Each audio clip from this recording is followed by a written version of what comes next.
Ama, salamat sa iyo. Nais ka naming pasalamatan dahil sa buong 2025, ikaw ang aming naging kasama, ikaw ang aming naging katuwang, ikaw ang naging kalakasan ng aming mga buhay.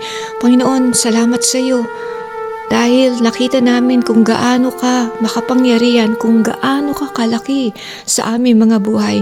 Panginoon, sa mga sandaling ito, sa bagong taon na kakaharapin namin sa 2026, muli inaanyayahan ka namin. Muli hinihiling namin sa iyo na samahan mo kami, Ama. Ang banal na Espiritu mo ang sumama sa aming panibagong lakbayin na gagawin sa taong 2026. Panginoon, hindi namin alam kung ano mangyayari. Hindi namin alam kung ano mga bagay na kakaharapin namin sa darating na taon. Pero isang bagay lang alam namin, nakasama ka namin, nasasamahan mo kami, hindi mo kami iiwanan, hindi kami mag-iisa. Dalangin ko, banal na Espiritu Santo, gabayan mo kami, samahan mo kami sa panibagong paglalakbay sa taong 2026.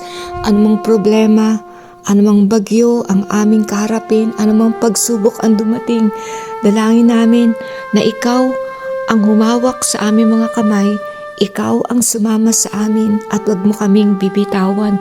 Kung paano mo kami sinamahan nung nakaraang taong 2025, kahilingan namin muli mo kaming samahan sa darating na taon. Ikaw ang manguna, ikaw ang maghari sa aming mga buhay. Salamat sa iyo, Panginoon. Purihin ka sa mga bagay na gagawin mo.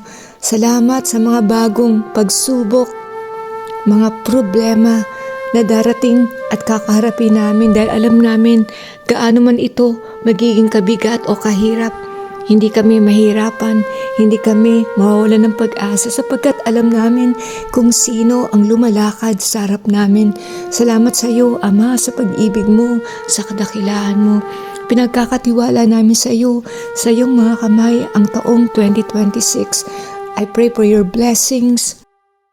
Dalangin ko ang pagpapala mo ay masaganang dumaloy sa aming mga buhay, sa buhay ng aming mga mahal sa buhay, sa aming pamilya, mga asawa at mga anak, mga kaibigan, maging sa aming mga negosyo, sa lahat ng aming tinatangkilik. Dalangin namin ang presensya mo ang sumama.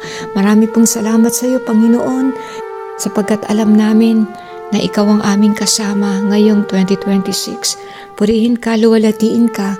Ito ang aming panalangin sa pangalan ni Jesus. Amen and Amen.